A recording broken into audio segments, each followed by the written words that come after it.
अशोक खरात प्रकरणातील सुमारे 20 आक्षेपार्ह व्हिडिओ सोशल मीडियावर मोठ्या प्रमाणात व्हायरल झाले।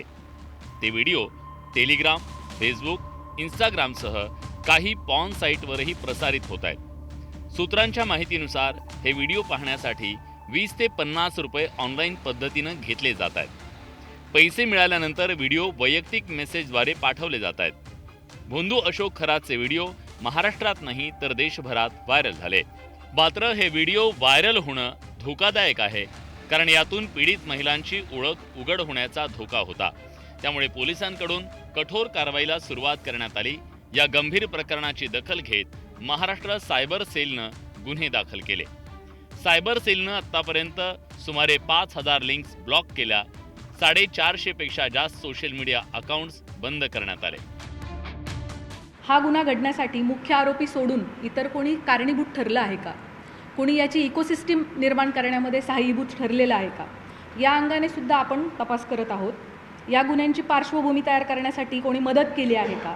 याबाबत पुराव्यानिशी जर आपल्याला निष्पन्न झालं तर त्याविषयी निश्चित कायदेशीर कारवाई केली जाईल। अश्लील व्हिडिओ शेअर करणं हा अजामीनपात्र गुन्हा आहे। अश्लील व्हिडिओ शेअर करणं, डाउनलोड करणं किंवा पाहणं हा माहिती तंत्रज्ञान कायद्याअंतर्गत गुन्हा आहे। त्यामुळे अशा प्रकारचे व्हिडिओ शेअर करणं किंवा फॉरवर्ड करणं टाळावं। अशा लिंक्स आढळल्यास त्वरित 1930 या हेल्पलाईन नंबरवर संपर्क साधावा किंवा सायबर क्राईम पोर्टलवर तक्रार नोंदवावी।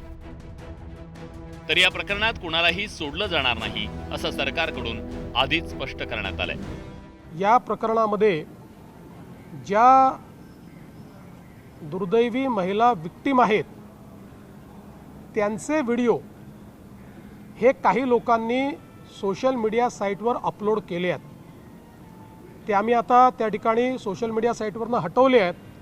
पण ज्या ज्या लोकांनी अशा प्रकारचे व्हिडिओ सोशल मीडिया साईटवर अपलोड केले असतील त्यांच्यावर फौजदारी कारवाई केली जाईल।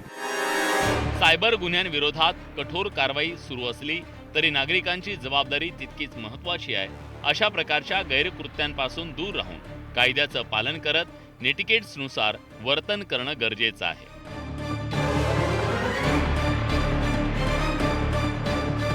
Bureau report, news 18 Marathi.